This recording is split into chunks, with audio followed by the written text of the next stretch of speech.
novamente. Parece que as partes, a emoção de onde iniciou o conflito, ele se escala cada vez mais. Então, em alguns momentos, pelo menos comigo passa assim, dá um certo receio de se buscar esse início do conflito, porque parece que as partes vão se alimentando cada vez mais do sentimento negativo e a coisa vai escalonando, e aí você tem que interromper a mediação, ou se busca uma mediação individual, né?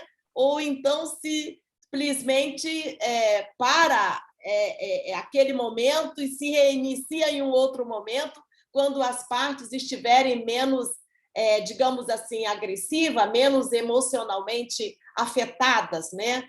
A mim me parece que são momentos bem difíceis de se controlar ou de abordar as partes para que elas voltem a ter um equilíbrio, né? Não sei se assim se passam com os demais. Mas aqui no Brasil é todo mundo muito agitado e para que se chegue a uma composição, parece que assim todos querem ter o seu direito, né? E não querem ouvir a outra parte, principalmente nos casos de família, que eu atuo bastante, né? Então é bem difícil se chegar a esse consenso e também bom senso das partes, né? Sí, sí, Placeres. No cabe duda que lograr un consenso, buscar un acuerdo y resolver diferencias incompatibles, en el caso, por ejemplo, de la familia, no es fácil. Es completamente difícil. Pero ¿cuál es la tarea del mediador?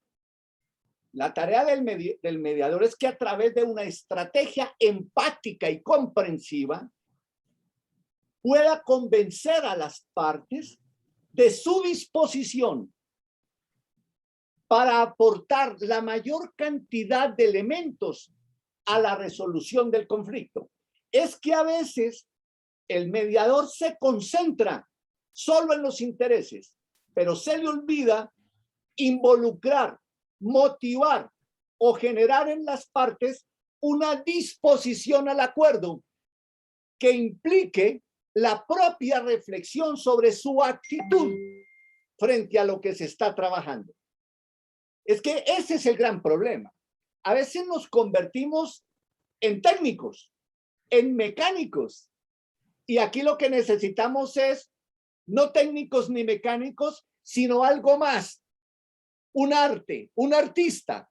La mediación es arte, es la capacidad de improvisar, recrear y generar formas distintas de poder involucrar a las partes y que las partes puedan dar todo de sí para ese conflicto en el cual están abocados. Estoy de acuerdo contigo, no es fácil, es bien complicado. Es una lástima, pero ese tema sería muy bueno abordarlo específicamente en lo que implica cómo abordar problemas de carácter familiar sistémico, que sería un tema interesante. Pero bueno, listo. Ok, Placeres, gracias por tu participación. Molto obrigado. Perfecto, gracias. No, señora. William y luego Rosy. Sí, maestro. Bueno, dentro de toda esta universalidad que se ha hablado, ¿no? Pudiéramos resumirla, yo diría, en 3 puntos: paz, justicia, respeto, en donde el mediador, como usted bien dijo, ¿sí? Debemos de hacernos de todas las herramientas para tratar de llegar a esa solución del conflicto. Pero ¿cómo llegamos a él? Primero tenemos que identificarlo, y dentro de esa historia que usted comenta, involucrarnos en ella para conocerla con profundidad. De esta forma, tal vez de una manera inductiva, llevar a las partes, ¿sí?, a buscar la solución del conflicto. ¿Para qué? Para mejorar esas relaciones. Esas relaciones, digamos, de paz, ¿en qué sentido? hay mediadores de determinadas especialidades o especializados en diferentes ámbitos, ¿no? Por ejemplo, pudiéramos aterrizarlo ahorita con el caso de Afganistán, ¿sí? Ahí buscar una situación, no sé, de una paz, ¿sí? Muy necesaria en el Medio Oriente. En cuanto a justicia, ¿sí? Por ahí la aplicación de la norma, me pareció escuchar algo por allá de la ley del talión. Es obvio de que en estos tiempos, y nunca, o sea, no debe de existir, ¿no? Entonces, en la cual aplicar la norma de tal manera de que se satisfagan las partes. Respeto. El respeto, como bien dijo, ¿no? En el tema familiar. Hacer deber de las partes todo lo que se involucra, ¿sí? Que es en el contexto familia. Y de esta manera vamos llegando a una mejoría en las relaciones en los diferentes ámbitos. No sé si por allá... Sí, lo que pasa es que tú estás haciendo una apreciación frente a los valores y frente a los principios que sustentan la negociación o la conciliación o la mediación. Y eso está bien, yo no estoy en contra de eso ni en contra de lo que estás planteando, pero el debate aquí, lo que estamos planteando aquí es cómo se debe enfocar el conflicto, dado que el conflicto tiene unas características que escapan a mi control. De la manera ascendente, como usted estaba diciendo, prevenir y evitar llegar. Dijéramos que una forma es lo que dice Lederac, cómo escala. Pero también no es que puede quedarse en una misma etapa, pero con múltiples transformaciones. Es decir, voy a poner un ejemplo. Yo puedo comenzar a tener un conflicto con alguien y puedo empezar a hablar duro, pero al momento ya comienzo a gritar y al momento ya no grito, sino ya insulto y ya emito palabras soeces, vulgaridades y finalmente te golpeo. Ahí dijéramos que hay una escala, pero hay otros conflictos que no escalan así, no tienen esa presentación. Y es que se mantienen en dijéramos, en una mutua oposición contraria, completamente divergente y que se mantiene dada la postura de ambos en términos de no moverse de su posición, que es lo que en la escuela de Harvard se llama la postura del ganar-perder, que tiene que moverse hacia la postura de ganar-ganar. Entonces, la postura del mediador es la que tiene que observar eso. Es la que tiene que darse cuenta cuál es el estado de movimiento o de quietud o de radicalización de esa relación. Rosy.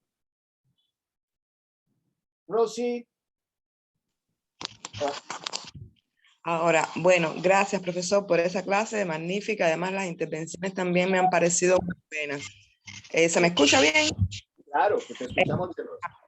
Yo tengo dos dudas que me gustaría, si usted pudiera aclarármelas, ¿no?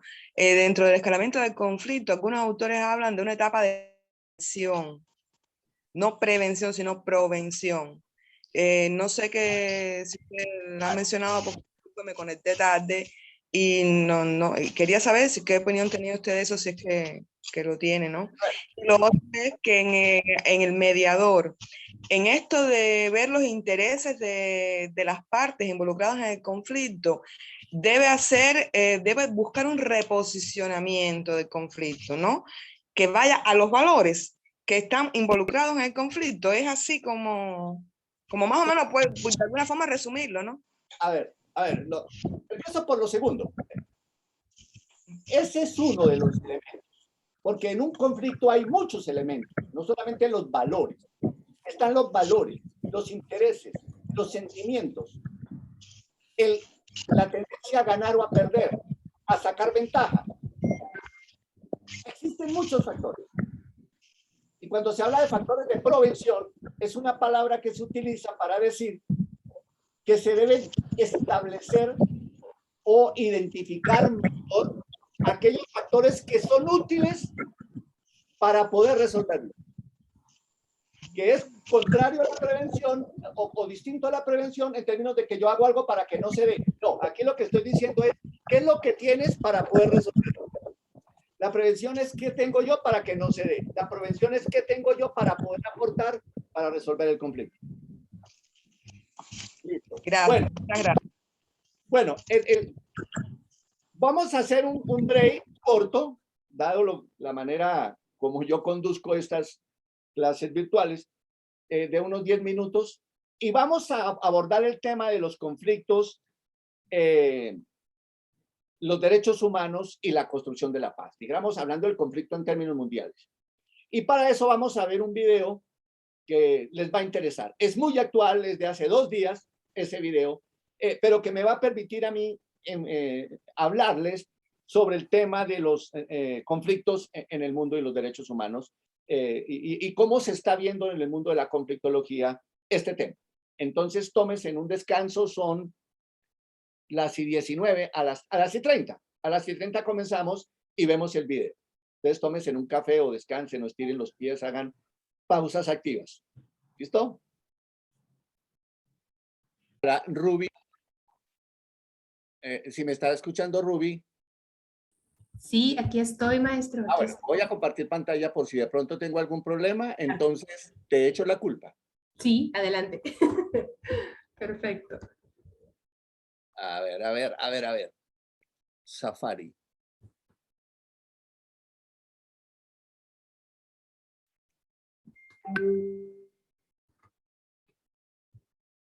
Este es un video corto de hace 2 días, creo yo. O de ayer. Entonces lo vamos a ver porque eso me permite a mí hacer la entrada al tema que les quiero plantear. Entonces, escuchémoslo. Guterres, secretario general de las Naciones Unidas, muchísimas gracias por su tiempo en nombre de Televisión Española. Es un placer, sobre todo después de mi muy exitosa visita en España, la primera visita oficial que hizo en el post-COVID. Y hablando del post-COVID, de la pandemia, de los conflictos internacionales, incluso antes de Afganistán, usted dijo que nos hallamos en el momento más peligroso y en el desafío más importante que vive la humanidad después de la Segunda Guerra Mundial. Creo que es absolutamente verdad. De un lado tenemos una pandemia que el mundo no es capaz de combatir con solidaridad y cooperación. En mi país, Portugal, 80% de las personas están vacunadas. Hay países en África en que menos de 2% de personas son vacunadas. Esto es una desigualdad terrible.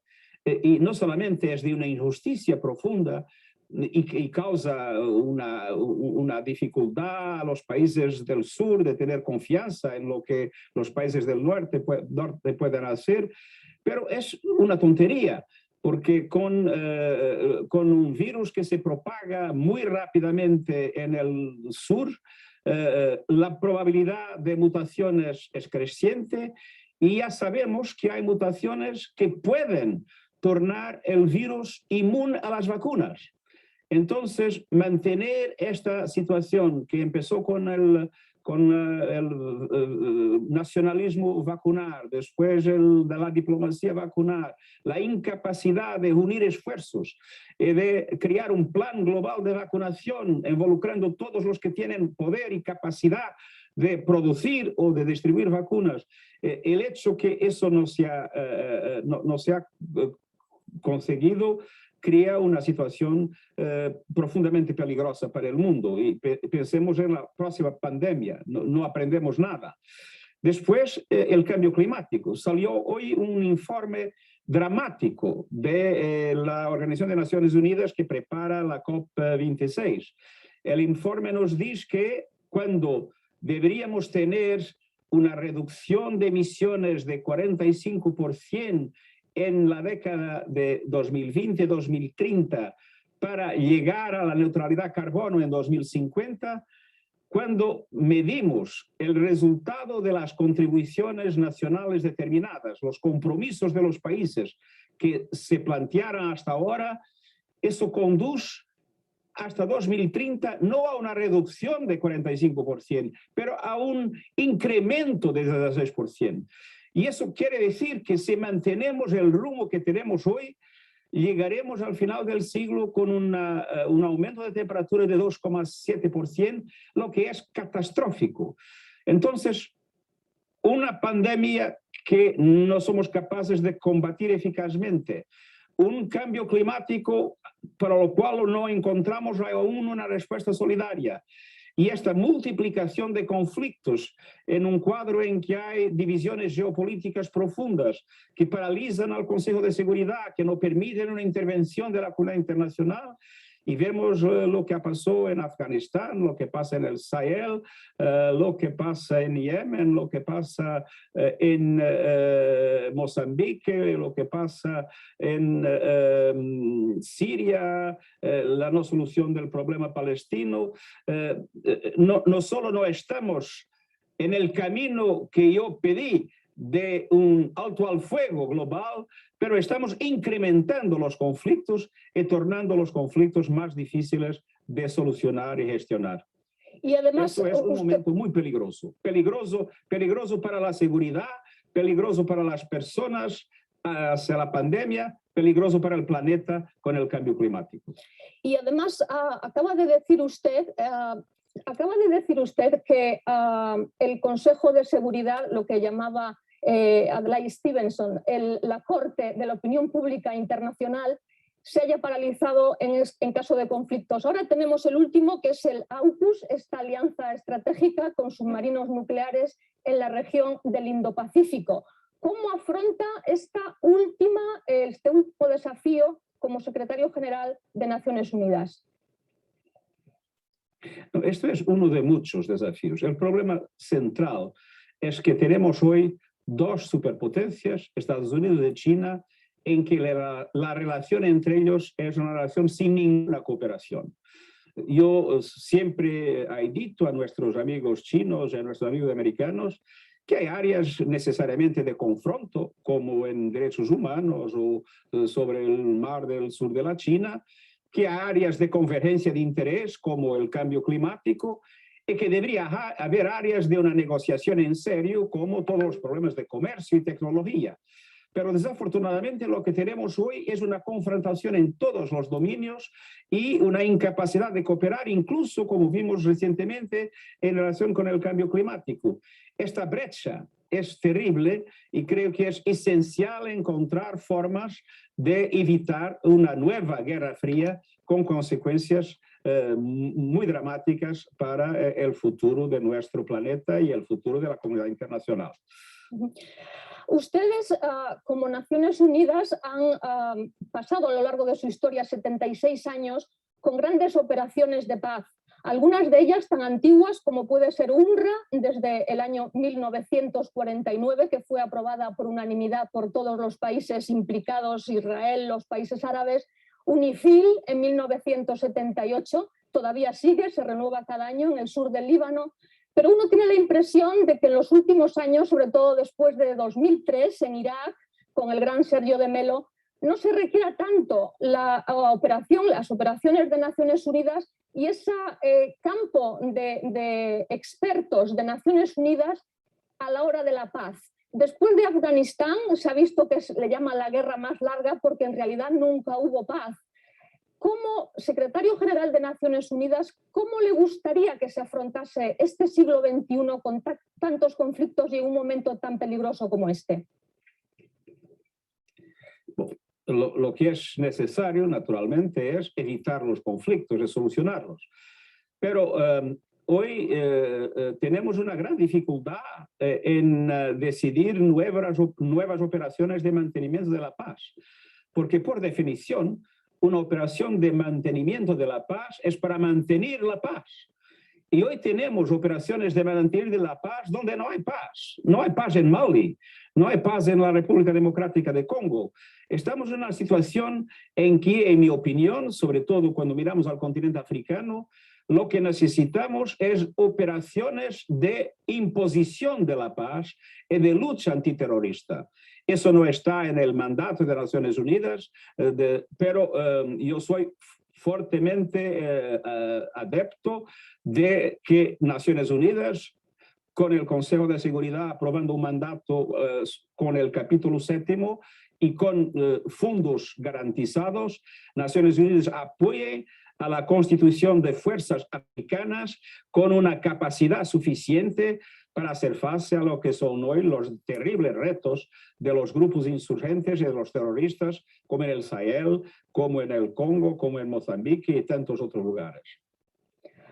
Según Naciones Unidas, según sus datos, en el año 2021, 235 millones de personas necesitan ayuda urgente para sobrevivir.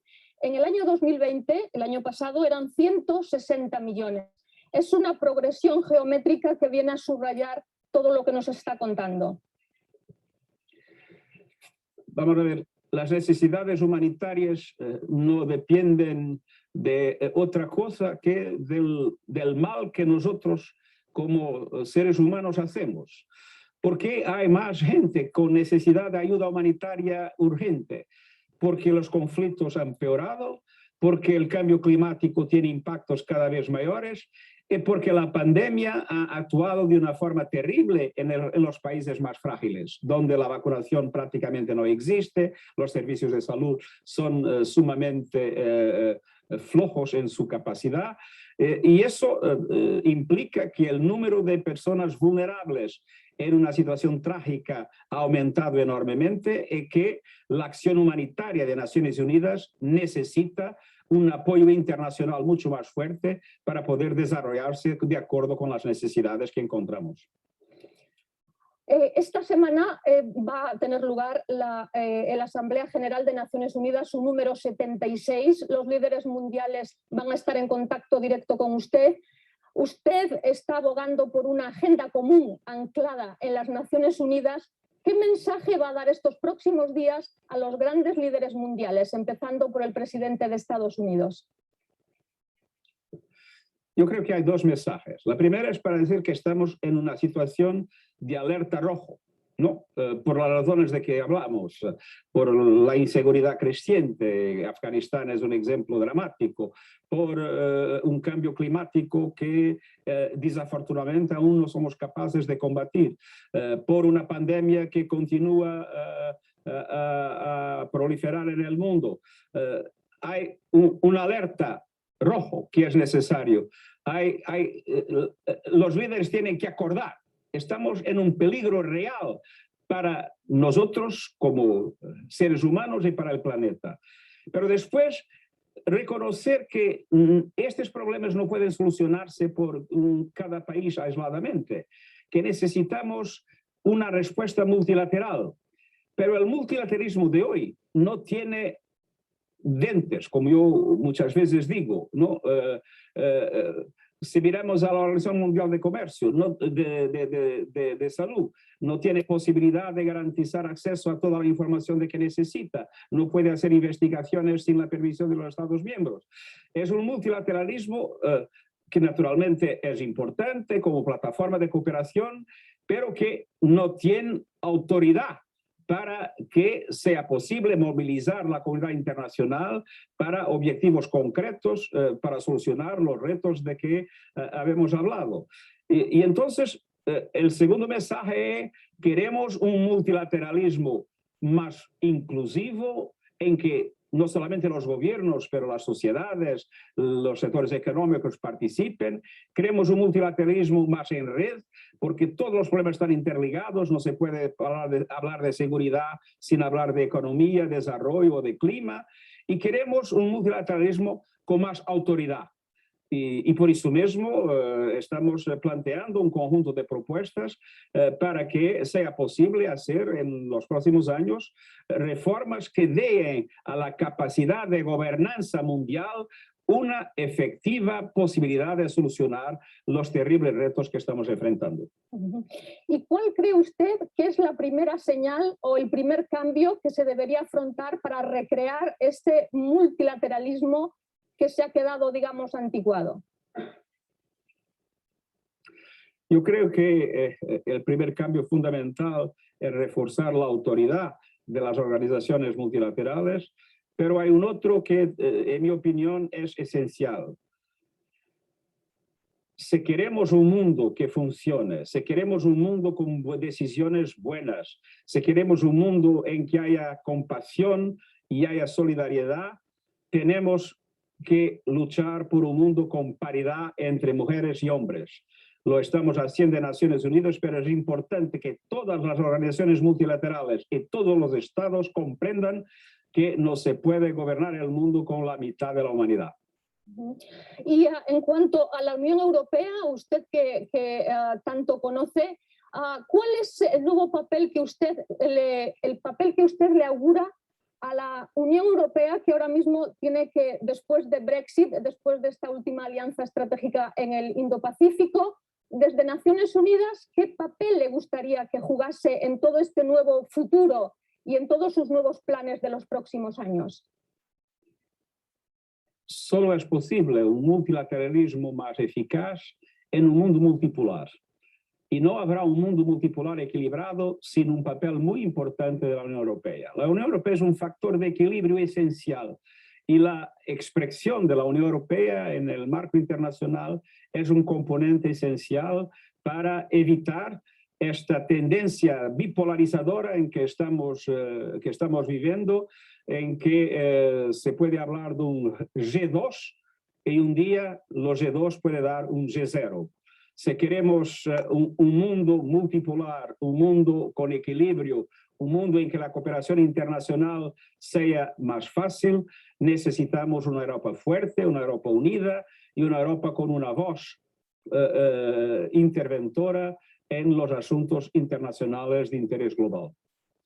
Secretario General, señor Guterres, muchísimas gracias por su tiempo y le deseamos todo lo mejor para su agenda común en Naciones Unidas en los próximos días. Muchísimas gracias y un saludo muy cordial a todo el pueblo español.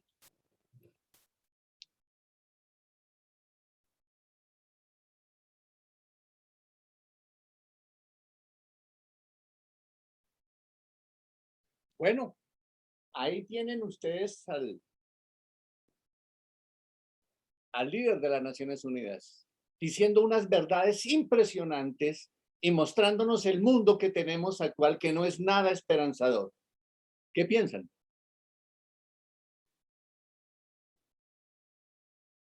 ¿Cómo quedaron?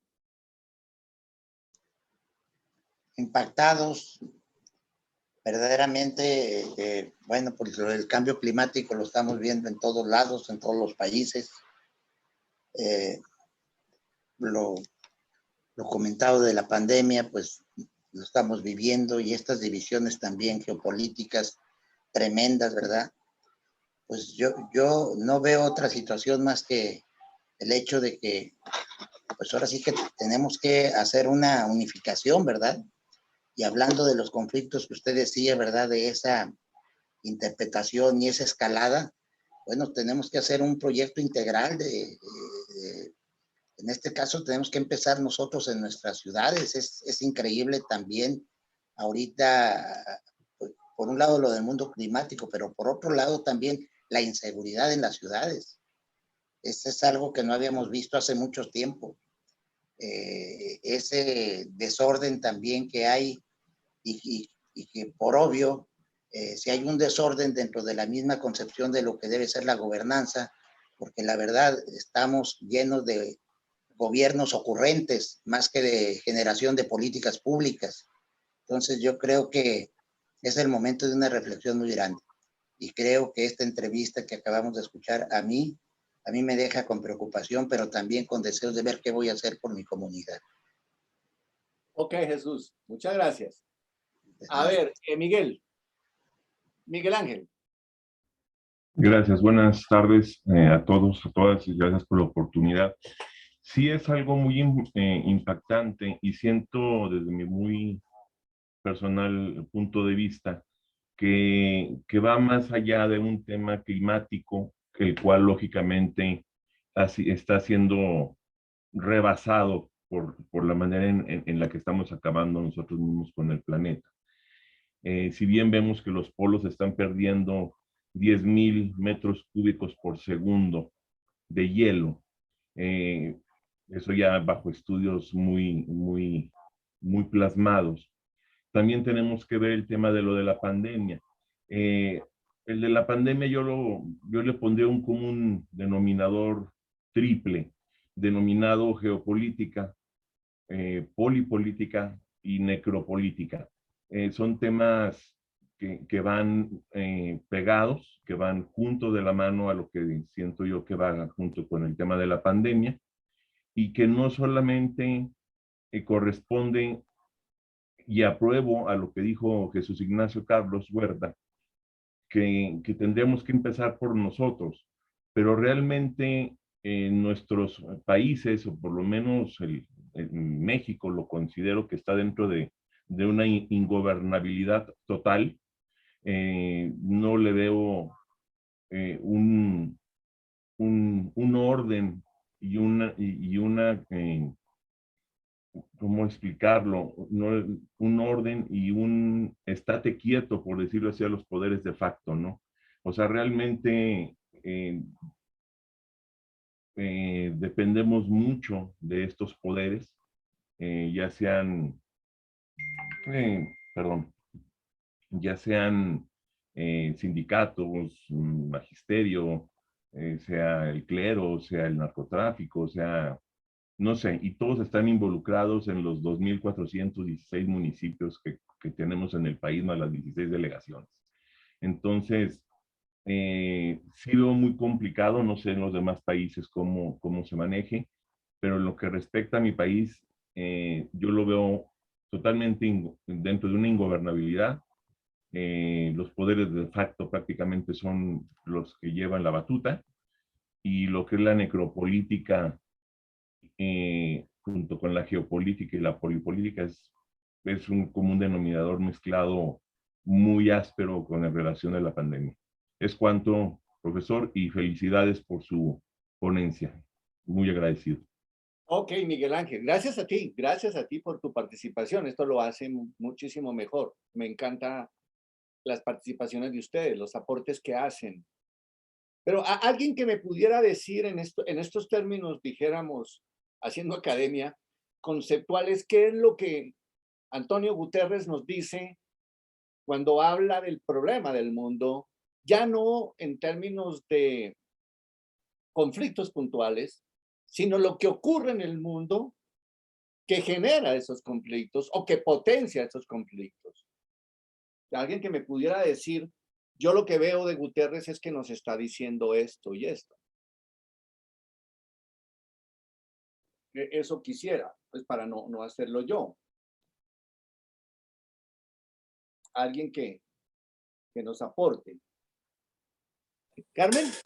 Un poquito, yo entiendo como que está frustrado porque no hay cooperación por parte de los países, pues, o sea, no hay esa voluntad de resolver los conflictos, entonces él se siente abrumado y pues por eso se está pues quejando de que hace falta también que los países aporten, que quieran, que den ese plus, ¿verdad?, para poder arreglar la problemática. Hay muchos conflictos de muchos tipos, pero si los países, que son nuestros representantes, no se ponen de acuerdo, pues cómo estamos todos, ¿no? Creo que por ahí un poquito de eso, mira. Oh, perfecto, Carmen, claro. Mírenlo lo que sucede. Para aplicar, dijéramos, todo lo que uno está aquí conversando. Cuando uno mira, ¿cuándo se crea Naciones Unidas? Antes de la creación de Naciones Unidas, había una institución llamada la Liga de las Naciones. Me acuerdo, ahora acaba de aparecer en mi memoria algo que a mí me parece interesante, y es que en los años de 1930, más o menos, entre la década de los 20 y los 30, la Liga de las Naciones decidió buscar a los científicos y a los intelectuales más famosos del mundo para que conversaran sobre el por qué el hombre hace la guerra. O sea, la pregunta de la Liga de las Naciones en esa época era que estaba de alguna manera reflexionando el mundo sobre lo ocurrido en la Primera Guerra Mundial. y decidió que una de las maneras de poder conocer opiniones, alimentar estrategias, era consultarle a intelectuales o científicos de la época para que dieran su opinión sobre lo que estaba ocurriendo. Y una de las parejas, porque fue a través de parejas que se armaron, y una de las parejas que se armó fue entre Albert Einstein y Sigmund Freud. Y la correspondencia entre Freud y Einstein está en Google. Ustedes la pueden encontrar ahí. Ustedes pueden buscar ahí cartas de Freud a Einstein. Y hay una que es supremamente hermosa que se llama El por qué la guerra. Y es que Einstein le pregunta a Freud y le dice que cuando él habla de física, cuando él habla de la teoría de la relatividad y cuando él habla de su teoría de la física, muy poca gente le entiende. Muy poca gente lo contradice porque no tiene el conocimiento de la física. Y Freud le dice, en cambio yo hablo del ser humano. Y cuando yo hablo del ser humano, cada uno de los que me lee es un contradictor. Es decir, la complejidad entre lo que es la condición humana y lo que es la física o la materia, dijéramos, señala. Pero Freud lo que le dice a Einstein es que parece ser que los seres humanos estamos inexorablemente destinados al conflicto. Es decir, que el ser humano es un ser que va a vivir en permanente conflicto, que es imposible eliminar de alguna manera el conflicto tanto interno como con los demás. Y Einstein le plantea que una buena manera de poder resolver los grandes conflictos de la guerra sería crear un gobierno mundial, una ley universal y un juzgamiento universal. Lo plantea Einstein en esa época. Pues en 1945, cuando termina la Segunda Guerra Mundial, que inició en 1939, que duró 6 años y que produjo más de 20-30 millones de muertos, se crea Naciones Unidas. Pero es curioso que cuando se crea Naciones Unidas, uno de los primeros actos de Naciones Unidas fue otorgarle un territorio a los judíos para que crearan su nación, para que crearan su país, dado que no tenían un lugar en donde pudieran ejercer su nacionalidad, el pueblo judío, el pueblo de Israel. Pero lo monta, es curioso que Naciones Unidas se crea,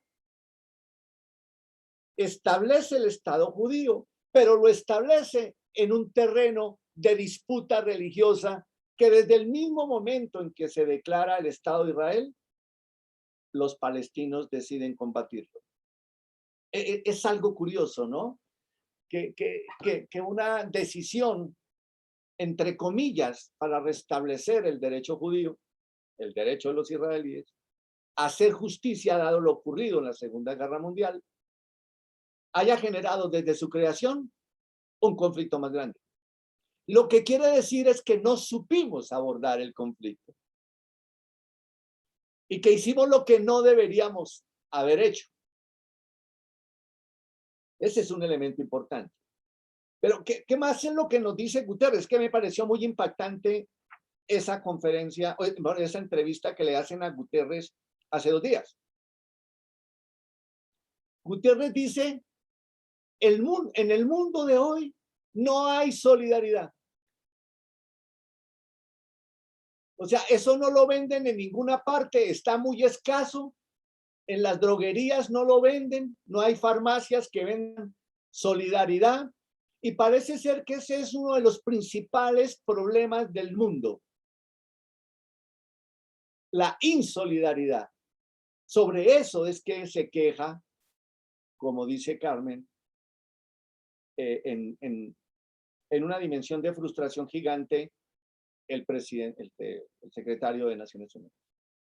Pero hay otra cosa que dice él, que nunca como hoy estamos viviendo en un mundo injusto, tremendamente injusto, en donde la desigualdad y la inequidad es gigante. No nos hemos dado cuenta, pero el post-COVID va a generar muchos mayores conflictos que los que actualmente existen, porque se incrementó de manera geométrica la desigualdad, la inequidad, la pobreza. Los niveles de inseguridad, como decía Juan, se han elevado al máximo, dado que ya no hay opciones decentes para mantenerse vivo. Por lo tanto, hay una aceleración de la desigualdad y de la inequidad. Los países de América Latina son los países más inequitativos del mundo, con un nivel de concentración de la riqueza grosero. El 5% de la población de América Latina tiene el 95% de la riqueza. En América Latina, ser rico es un insulto. No vale la pena ser rico en América Latina. Vale la pena ser rico en Europa. Pero aquí no. Aquí es un insulto. Y lo otro que señala Gutiérrez es la incapacidad del multilateralismo, de la unión de los países, de la unión de los pueblos, para resolver problemas comunes, como por ejemplo la pandemia. Asistimos a una lucha desigual, a una repartición de vacunas de manera absurda y súper concentrada. Países como Inglaterra compraron 6 veces más vacunas que las que necesitaban. Y países de África que no llegan al 2% de las vacunas. ¿Qué nos dice más? Una polarización cada vez más concentrada entre las grandes potencias mundiales, entre China y los Estados Unidos. Y una ausencia total de colaboración de esas dos potencias para resolver problemas comunes como cambio climático, como la pobreza. Y una negación absoluta del mundo multipolar, de que somos distintos, de que hay muchas formas de ver el mundo, pero que todos, de manera distinta, podemos apuntarle lo mismo, que es a la paz. Mire lo que les voy a leer. El informe de Naciones Unidas del 2021 sobre conflictos, derechos humanos y construcción de la paz nos dice lo siguiente. Hay en el mundo de hoy, actualmente, 34 países del mundo, de los 195, en conflicto armado interno, produciendo muertos, hambre y miseria, que afecta a todo el mundo, porque no solamente afecta a los países en guerra, afecta a todo el mundo. Hay un nivel de tensión política y social en 95 países del mundo, de los 195. Es decir, que si yo sumo 95 más 34, casi una tercera parte del mundo está en problemas. ¿Y cuáles son los problemas derivados de la tensión política y del conflicto, los conflictos armados internos? El desplazamiento de personas. Según Naciones Unidas, hoy en día se ha alcanzado la cifra de casi 90 millones de personas en situación de desplazamiento, que ha generado migración forzada, refugiados y una crisis humanitaria gigante en los países receptores, como México, por ejemplo, como Centroamérica en general, Colombia, de gente que quiere huir de la miseria para buscar un mundo mejor. Y hay un gran problema en el mundo que casi no es visible, pero que se mantiene, y es el problema del género, de la paz y la seguridad.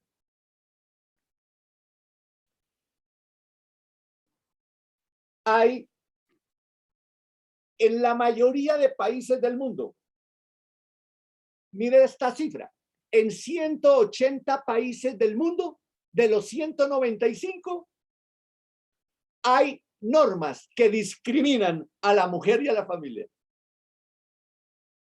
Para que ustedes vean esto tan grande.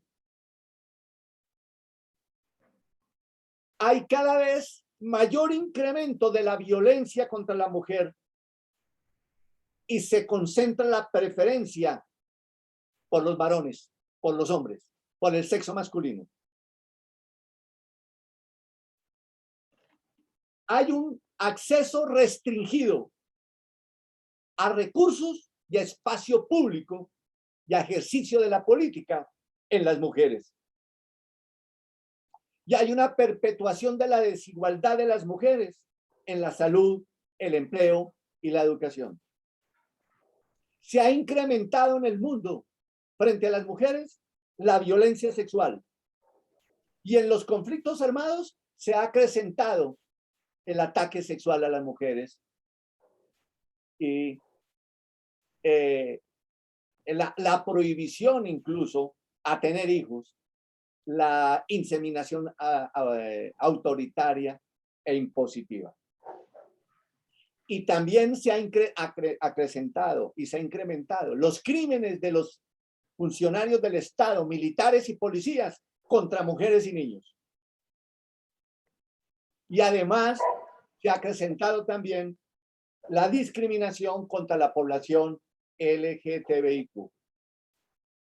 El panorama del mundo no es nada agradable. ¿Qué es lo que ha hecho Naciones Unidas? Muy poco. Ha, dijéramos, fortalecido el marco político de la Agencia para la Mujer, la Paz y la Seguridad. Ha puesto en funcionamiento la Corte Penal Internacional y ha intentado el juzgamiento de criminales de guerra, de dictadores. Ha eliminado del derecho internacional las amnistías y los perdones eternos y ha luchado contra la impunidad, pero no ha alcanzado los niveles que uno supondría deberían alcanzar. Ese es el mundo que tenemos. Y en ese mundo, con esta macro situación, entendiéndolo en términos complejos, es muy difícil resolver los problemas de cada país, porque se nutren de estos factores. Sí, había levantado la mano Marta. Marta, ¿qué tal, Marta? Hola, buenas noches. Para comentar esto, fíjense que estoy en estoy participando en un congreso sobre precisamente la violencia en las migraciones. Y hoy se inauguró y dieron unos datos espeluznantes porque hablaban que este fenómeno de la migración en masas, así como lo estamos viendo aquí en México, en la frontera del sur y en el norte, estos desplazamientos ya tienen más de una década que se vienen dando y empezaron en Europa. Y que en el 2015 hubo una caravana, una marcha así, de la esperanza que le llamaron, que era terrible ver cómo ningún país la quería. Y se ven las carreteras, los caminos así, 3,000 gentes así, caminando, porque ningún país de Europa, bueno, de donde iban pasando ellos, iban de Rumanía a pasaron por los países para ir que les dijeron que en Alemania los podían recibir. Sí. Pero la pregunta era, todos esos días y noches, 3,000 personas desplazándose y que nadie quería apoyar porque nadie quería hacerse responsable, ningún gobierno quería hacerse responsable de ellos. Entonces, esta crisis mundial que hay respecto al problema de las migraciones, por todos los problemas que sabemos, la violencia, la falta de empleo, la falta de atención de los gobiernos, la inseguridad, bueno, lo que estamos viviendo incluso aquí en nuestro país y como lo han vivido en otros países de Latinoamérica. de lo que nos pueden hablar, pues bueno, ustedes, bueno, los que son de Colombia, de Honduras, de Guatemala y todo lo que estamos viviendo nosotros en nuestro país. No es como para, bueno, también pasa en Europa, no. El problema es que es evidente que las políticas públicas no funcionan, no están dando la atención adecuada. Hay lugares donde prefieren expulsarlos, atenderlos. Y hay un tema muy interesante que estuvieron hoy hablando eso sobre esta falta de gestión de las crisis de la migración y las ausencias de los estados, gobierno o del Estado-nación que no quiere atender lo que está sucediendo. Entonces, en medio de una situación tan complicada donde podemos estar viendo ya a grupos de migrantes por las calles, como yo tuve la oportunidad de vivir en el sur, y me conmolía mucho ver caravanas de migrantes que venían caminando de centro de Guatemala, sobre todo, en la frontera con Tabasco, en Tenosique, cómo se desplazan así, familias enteras, con niños, igual mujeres, las que eran violentadas y que tenían que llegar, pero no eran solo violentadas por los grupos que venían con ellos, no, sino por los grupos que se encontraban en el camino o en los caminos. Entonces, sí, hay una situación muy grave en el mundo,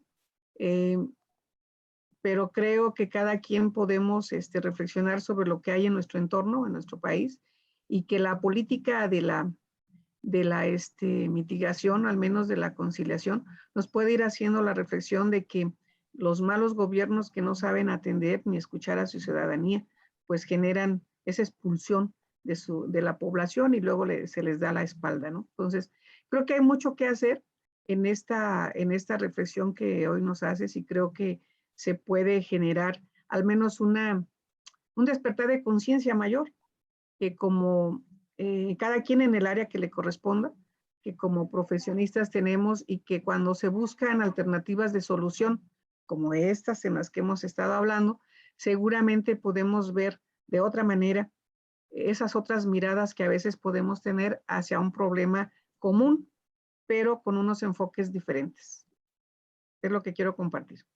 Gracias, Marta. Muy amable. Sí, yo les dije el martes cuando comencé esta charla con ustedes que yo lo que quería era que ustedes se fueran con muchas preguntas.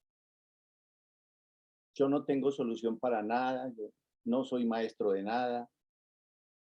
Yo lo que quiero es mostrar lo que el mundo está dando, lo que estamos viendo y cómo podemos nosotros intentar resolverlo. Es una tarea nuestra. Tenemos que hacer algo por el mundo. Y yo les voy a mostrar otro video absolutamente fantástico de alguien absolutamente maravilloso que les va a impactar.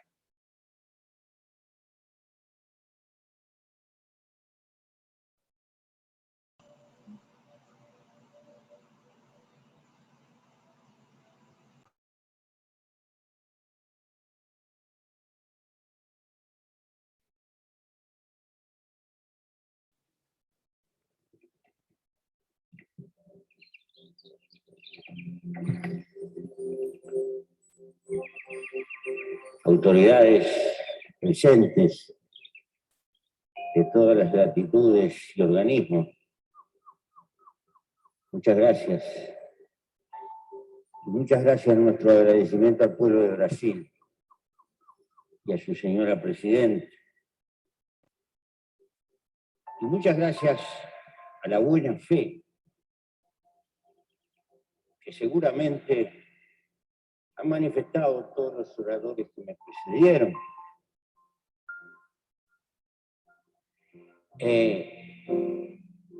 Expresamos la íntima voluntad como gobernantes de acompañar todos los acuerdos que esta nuestra pobre humanidad pueda suscribir. Sin embargo, permítasenos hacernos algunas preguntas en voz alta. Toda la tarde se ha estado hablando del desarrollo sustentable, de sacar inmensas masas de la pobreza. ¿Qué es lo que aletea en nuestras cabezas? El modelo de desarrollo y de consumo es el actual de las sociedades ricas. Me hago esta pregunta: ¿qué le pasaría a este planeta si los hindúes tuvieran la misma proporción de autos por familia que tienen los alemanes? ¿Cuánto oxígeno nos quedaría para poder respirar? Más claro, el mundo tiene los elementos hoy materiales como para hacer posible que 7.000, 8.000 millones de personas puedan tener el mismo grado de consumo y de despilfarro que tienen las más opulentas sociedades occidentales. ¿Será posible? ¿O tendremos que darnos algún día otro tipo de discusión? Porque hemos creado una civilización en la que estamos, hija del mercado, hija de la competencia, que ha deparado un progreso material portentoso y explosivo. Pero lo que fue economía de mercado ha creado sociedades de mercado.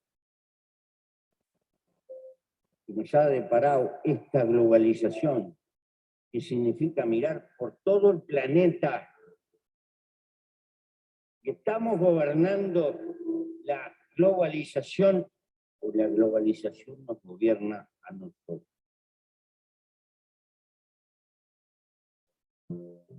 ¿Es posible hablar de solidaridad y de que estamos todos juntos en una economía que está basada en la competencia despiadada? ¿Hasta dónde llega nuestra fraternidad? Nada de esto lo digo para negar la importancia de este evento. No, es por el contrario. El desafío que tenemos por delante es de una magnitud de carácter colosal, y la gran crisis no es ecológica, es política. El hombre no gobierna hoy las fuerzas que ha desatado, sino que las fuerzas que ha desatado lo gobiernan el hombre. Y la vida.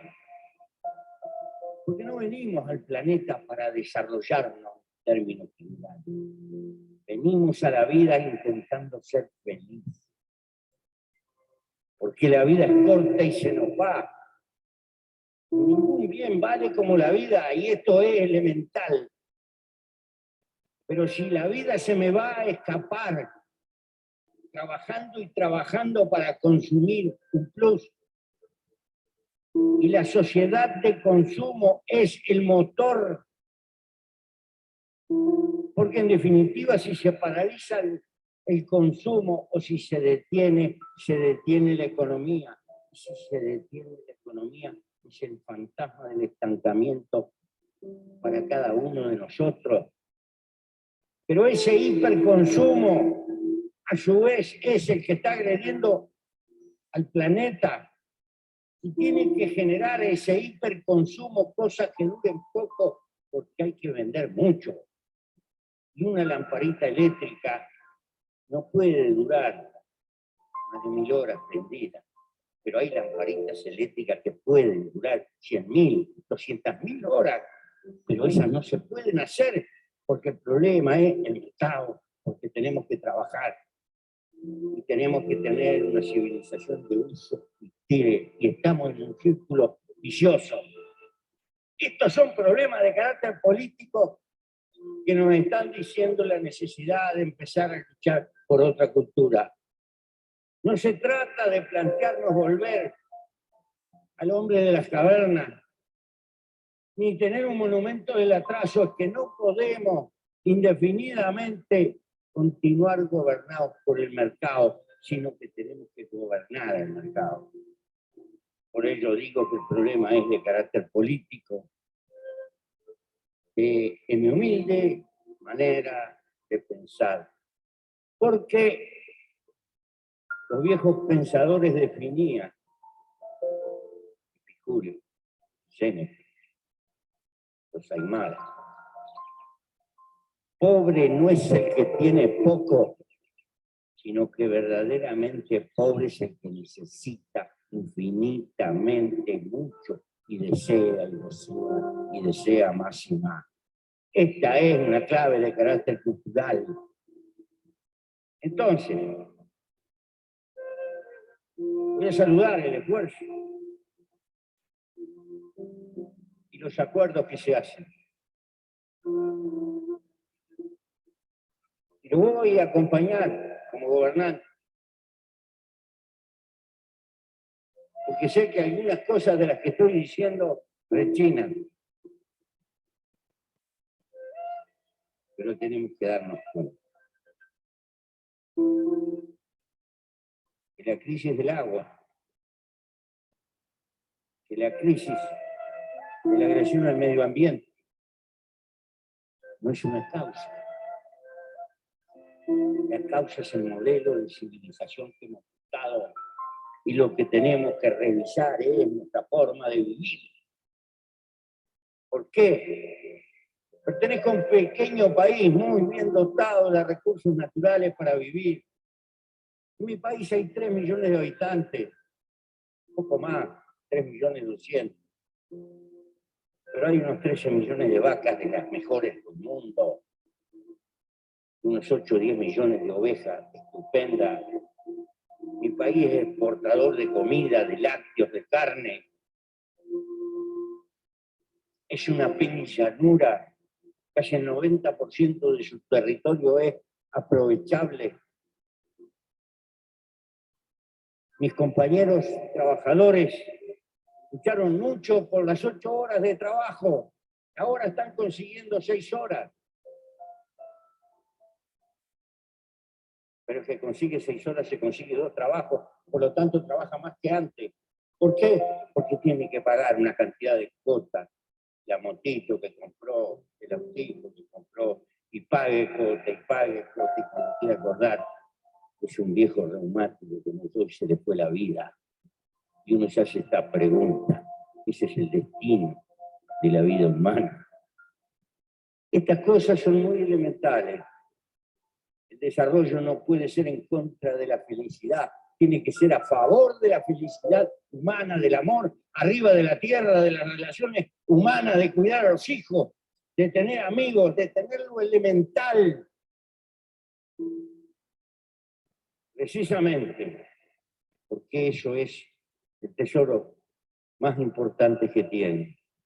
Cuando luchamos por el medio ambiente, el primer elemento del medio ambiente se llama la felicidad humana. Gracias.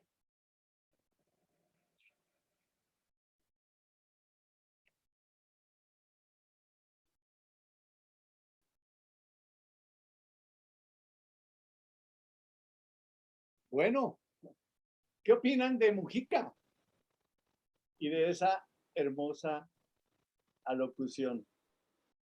¿Sí será que tiene razón?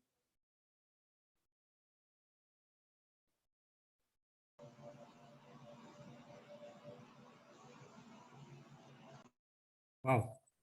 Gracias de discurso. William, cuéntanos, a ver. Gracias de discurso. Y toda la razón del mundo. ¿Qué te impactó de lo que dijo Mujica? Todo. Todo el universo de sus palabras. Impactante. Una reflexión de una que hace hacer un estudio introspectivo de que hacia dónde estamos yendo y qué es lo que estamos logrando. Como usted en su momento nos hizo reflexionar con sus palabras. No, hombre, la verdad me deja sin palabras, ¿eh? Porque qué tanto sentido y qué tanto razón de vida, ¿sí? En el cual,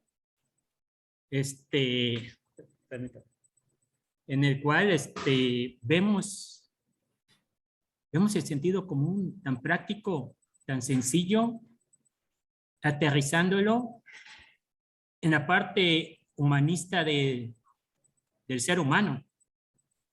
Ahora, ser consumidores, ese consumismo, ¿hacia dónde nos está llevando?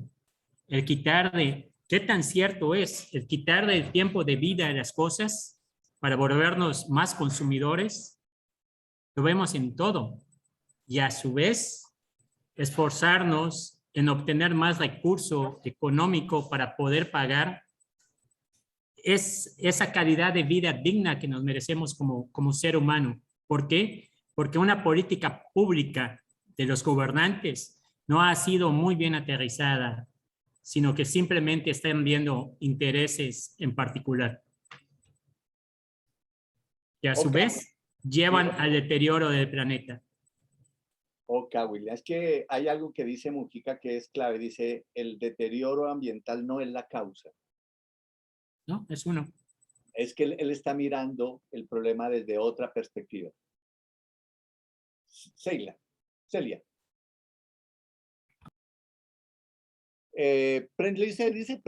Celia. Celia. Te escucho. A ver, hay una chica que levantó la mano. Princler. Ah, yo. ¿Es? Princler, sí. Buenas noches a todos. Bueno, básicamente yo nada más quiero hacer un comentario así rapidísimo. Algo que me llamó la atención en este video fue una frase, bueno, de la lectura que usted nos envió, me dejó, hay una oración, una frase que me dejó muy marcada desde que la leí. De hecho, la estuve buscando cuando se me vino a la mente, porque no la tengo muy bien establecida en mi memoria, pero pues dije, la voy a buscar, la voy a apuntar y la voy a comentar. Dice así: somos seres que vamos del pasado hacia el futuro en un eterno presente. Es de Dussel en 1998. Creo que este comentario es tan puntual que ni siquiera sé cómo explicarlo, cómo expresar lo que me hizo pensar este video, ¿no? Realmente yo siento que nosotros, se me hace cuestionarme si realmente nosotros estamos llevando o estamos viviendo nuestra vida como deberíamos hacerlo.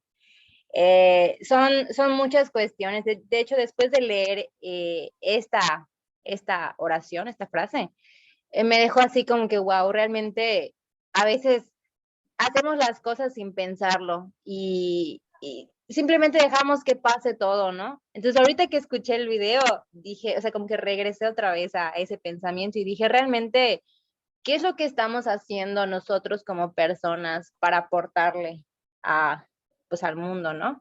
Entonces, yo creo que es algo que quería compartir con mis compañeros, es algo que me hizo pensar, ¿no? Que recordar, llegar hasta ese punto, ¿no? Y pues de ahí se me crean un montón de preguntas más de cómo afecta todo lo que está pasando ahorita en nuestras vidas, ¿no? Y qué podemos hacer nosotros para, pues, hacer que todo lo malo que hay ahorita, convertirlo a algo positivo. ¿Cómo podemos aportar? ¿Cómo podemos, pues, hacer un poquito mejor, al menos en nuestro círculo social, en nuestro estado, en nuestro país, en nuestra república? No sé, ¿cómo podemos nosotros dar un poquito de nosotros, ¿no? Aportar nuestro granito de arena? Entonces, nada más eso quería compartir. Oh, gracias, muy amable. Todos los comentarios son bienvenidos, claro que sí. Ahora, Flora.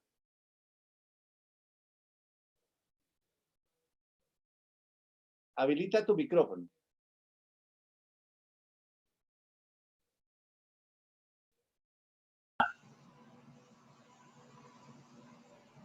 No se te oye. Sí, Alma Angélica. Habilita tu micrófono, Flora. En el icono, haz clic y ahí te habilita. Haz clic en el icono del micrófono. No se te oye. Si estás en computadora de escritorio, puedes aplastar la barra de espacio. Manténla presionada y puedes hablar así también. En la barra de espacio, en el teclado. No se te oye, Flora.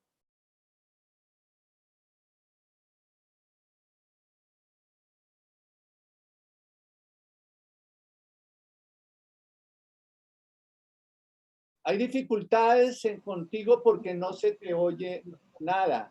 No tienes habilitado el micrófono. A ver, ¿ya?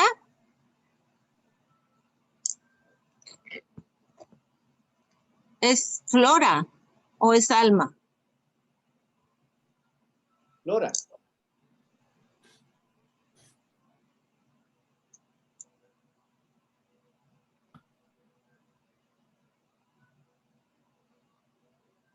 No, qué lástima, pero no te escuchamos.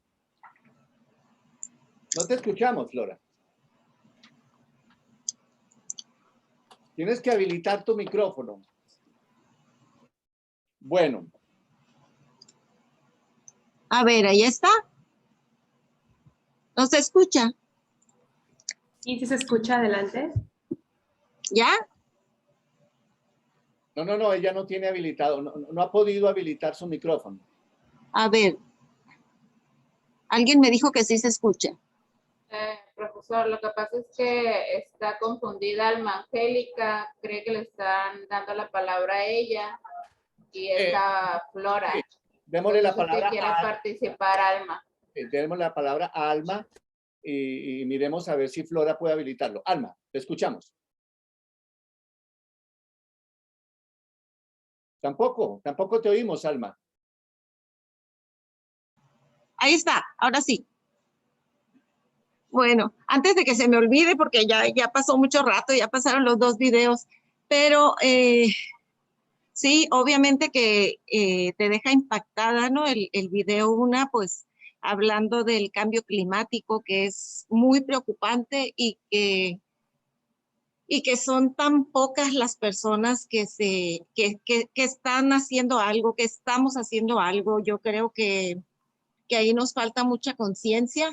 Me mueve el sentimiento y hay una frase de Séneca muy bonita que me gusta, que dice: no hay mayor causa de llanto que no poder llorar, porque estamos hablando de un cambio a nivel mundial, en este cambio, en esta vorágine en la que estamos viviendo desde antes de la pandemia, pero ahora después de la pandemia. Ahorita la incertidumbre es ¿qué sigue de aquí? ¿Qué sigue para los jóvenes? ¿Qué sigue para los niños? Pues ¿qué sigue para nosotros, los que ya nos consideran como adultos mayores después de los 60? Porque estamos ante un cambio inminente, que es un cambio político, un cambio espiritual, un cambio en grande. Pero ¿qué sigue de aquí? Ayer me cuestionaba una señora, una consultante, que me dice, pero yo ¿qué puedo hacer? ¿Qué puedo hacer para cambiar si es el mundo el que está volteado al revés? Y hay otra frase, no sé si sea de Séneca o de quien sea, que dice, no voy a cambiar el mundo, pero sí voy a trabajar en el pedacito donde me toca vivir. Y yo creo que como mediadores, como personas que desarrollamos esa sensibilidad, tenemos el compromiso de empezar, cuando menos en nuestro entorno, a hacer algo por nuestra tierra, poner otro arbolito, qué sé yo, trabajar en la reforestación, hacer un trabajo mínimo en el que le enseñamos a nuestros hijos y nietos a avanzar un poquito en conciencia. Yo creo que eso nos ayudaría pues un poco, ¿no? Tenemos el grave problema aquí en México. Yo soy de Sonora, México, estoy pegada a Estados Unidos, estamos en frontera con Estados Unidos, y vivo en una de las ciudades más peligrosas del mundo. Entonces, ya son los ataques de pánico, es la depresión, es la angustia y es la incertidumbre en la que vivimos a diario.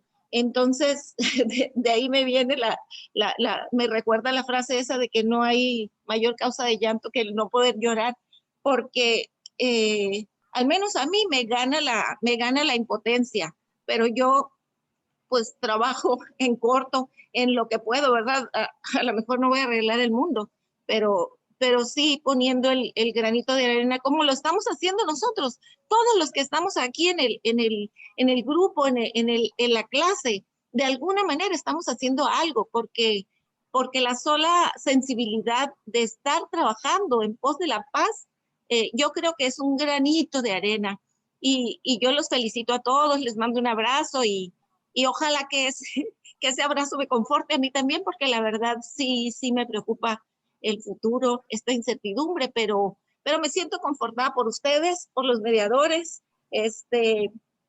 por los que de alguna manera trabajamos en terapias de salud, en terapias alternativas, porque también tenemos que trabajar mucho lo espiritual para dejar de pensar en lo material, en ese mundo que por el que nos dejamos llevar. Entonces yo creo que esa sería mi invitación, en empezar a hacer una introspección y decir, bueno, ¿qué quiero? ¿Qué tanto vale la pena el que yo tenga que cambiar este año de carro? ¿O qué tanto me modifica la vida? ¿O qué tan bien me voy a sentir si en Navidad no me estreno un vestido?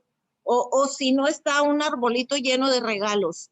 O sea, esto nos ha hecho pensar mucho, poner los pies sobre la tierra y decir, ¿a dónde vamos? Esa es mi aportación nada más, porque estaba atacada por el sentimiento y no me quería quedar callada para no crearme otro conflicto emocional. No te preocupes, Alma. Entendemos perfectamente. Marcelo iba a hablar. Muchas gracias. No, señora. Sí, Fernando, yo creo que más allá de las responsabilidades particulares que plantean los compañeros acá y de lo que podemos hacer, el problema es estructural, y tanto en el primer video donde veíamos el análisis y los conflictos de distintos niveles que se dan por esta falta de solidaridad, también lo vemos en las reflexiones del segundo video, en donde básicamente el problema es que hemos construido un mundo en donde el valor supremo es el consumo, y entonces para consumir se requiere de dinero o poder, ¿sí? Que de alguna manera están vinculados habitualmente. Entonces, lo que se busca siempre es poder o dinero, fundamentalmente dinero como una forma de acceder al poder. Entonces, esto hace que prácticamente toda la vida se vaya o se busque. Vemos incluso que las diferencias entre el llamado primer mundo y el tercero están implicadas por el acceso a un mayor consumo, que es lo que nos muestran como un estado, como una vida, no digo estado en el sentido de organización política, digo como una vida mejor. Con lo cual claramente, vos lo decías, incluso es imposible sostener esa modalidad de consumismo o estándar de vida para todo el mundo. Pero sí se podría distribuir la riqueza lo suficiente y generar una situación mundial que permitiera por lo menos que todos tuvieran satisfechas sus necesidades básicas. Me parece que el problema es que hemos generado una sociedad altamente competitiva, consumista, individualista, hedonista, y bueno, estos valores terminan justamente marcando las problemáticas que hoy tenemos. Sí, Marcelo, gracias. Completamente de acuerdo contigo. Bueno, como el asunto es que esto hay una dictadura del horario y ahí casi vamos a terminar, yo voy a conversar un tema especial y voy a terminar con una frase de un autor que no es mía, pero que yo comparto. Y es que al comienzo de la charla, una chica me interrumpió y me habló sobre las emociones y yo le dije que les iba a hablar. Pues hay un campo del conflicto, hay un campo del conocimiento del conflicto que se denomina fenomenología de los sentimientos y el sufrimiento. Si hay alguien que comenzó a hablar sobre la fenomenología del sufrimiento, del dolor, es Adorno, el filósofo alemán de de la Escuela de Frankfurt, heredera del pensamiento de la Escuela Crítico-Social Alemana, y que dio origen a todo el fundamento ético que planteaba también Walter Benjamin, que disparó después, por ejemplo, toda la teoría de Paul Ricard sobre la memoria, sobre la teoría, por ejemplo, del colonialismo de Frantz Fanon, y todo ello que explica la emergencia de lo que se llama el movimiento victimológico internacional. Digamos, cuando uno estudia la fenomenología de los sentimientos y del sufrimiento, uno pudiera hacer una diferenciación clara y sencilla. La primera es que los sentimientos positivos son fundamentalmente mecanismos transformadores de los conflictos. Lo primero que uno encuentra es que los sentimientos positivos son aquellos que permiten la transformación de los conflictos. ¿Cuáles son esos sentimientos positivos? Dijera. La ternura, por ejemplo. La calma. El amor. La amistad. La satisfacción. Y algo sobre el cual hay un debate profundo. El perdón. La reconciliación. La vergüenza, la euforia, por ejemplo, la valentía y el miedo positivo.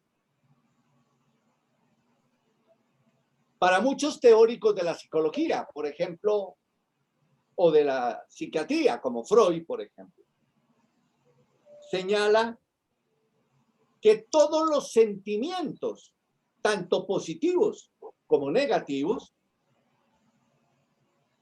se convierten en deseos que tienden ¿a qué? A realizarse, a concretarse y a materializarse.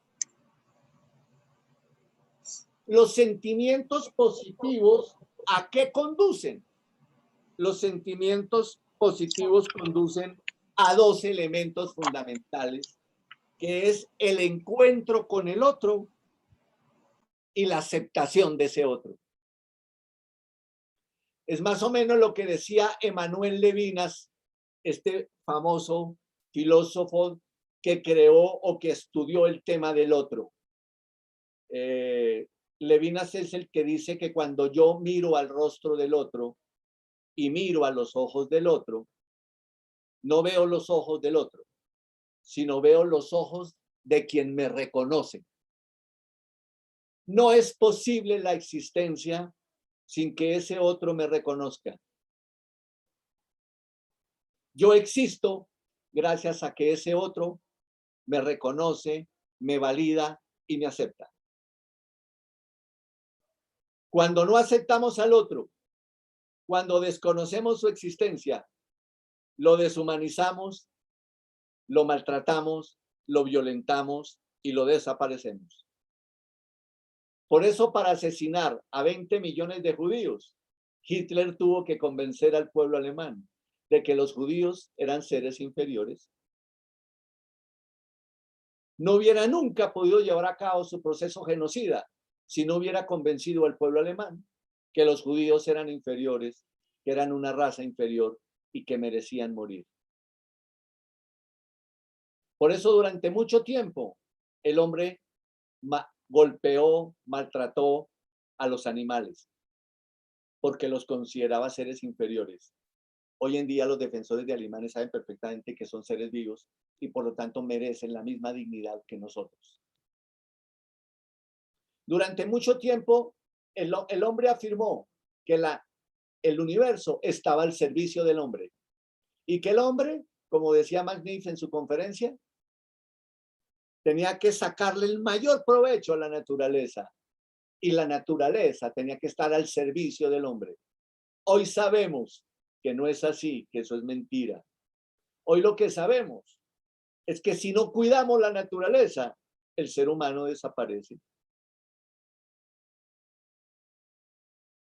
Y los sentimientos negativos, el desamor, el desasosiego, la ira, el aburrimiento, el miedo, la tristeza, el odio, el enfado, el fastidio, el rencor, la angustia y la envidia son motivadores, generadores de deseos que impulsan a una sola cosa, que es dañar, producir sufrimiento.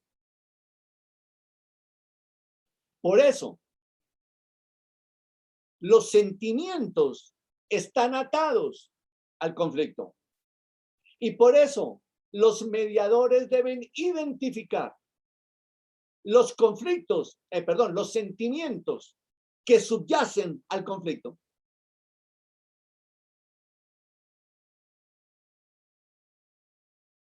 Si no identificamos esos sentimientos, es imposible comprender el conflicto, porque atravesados por el conflicto están los sentimientos que mueven a las partes. Sentimientos que pueden ser positivos para ambos o negativos para ambos.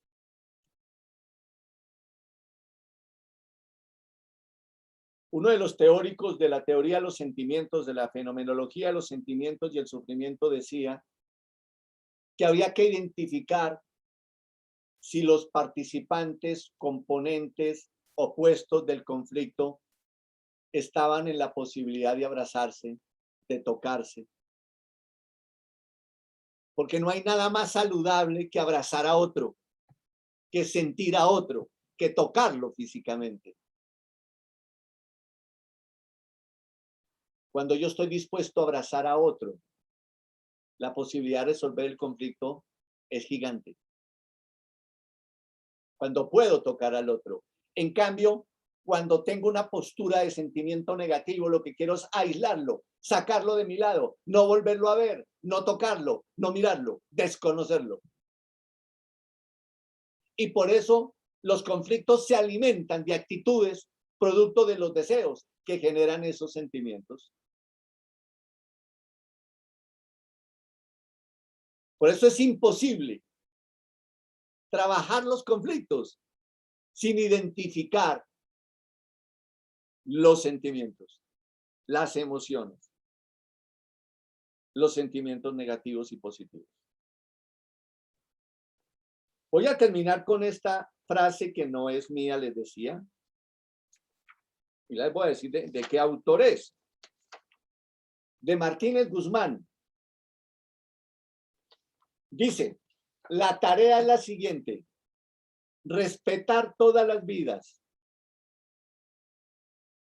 rechazar la violencia, desarrollar la capacidad de ser, no de cualquier manera, de ser generosos, compartiendo tiempo y recursos con los demás y con quien lo necesita. Escuchar para comprendernos en la multiplicidad de voces y culturas en que nos expresamos. Preservar el planeta mediante un consumo responsable, con criterios de justicia, y reinventar la solidaridad para reconstruir unas sólidas relaciones entre los seres humanos. Es decir, una cultura de paz centrada en la alteridad, que no es otra cosa que el reconocimiento del otro, en el respeto por el otro y en la solidaridad como pilar de la paz internacional, que se oponga a la violencia cultural que justifica o legitima las distintas formas de violencia porque pretende cambiar el color moral de nuestros actos. ¿Listo? Muchas gracias. Hasta aquí la charla de hoy. Nos vemos en las otras charlas sobre naturaleza humana. Muchas gracias por el aplauso. Buenas noches, maestro. Gracias. Buenas noches, un honor. Muchas gracias. Buenas noches. Muchas gracias. Bueno, gracias. Que la pasen bien. Nos vemos en unos días, en un mes, creo yo. Muchas gracias. Muchas gracias. Buenas noches. Buenas noches a todos. Muchas gracias. Gracias.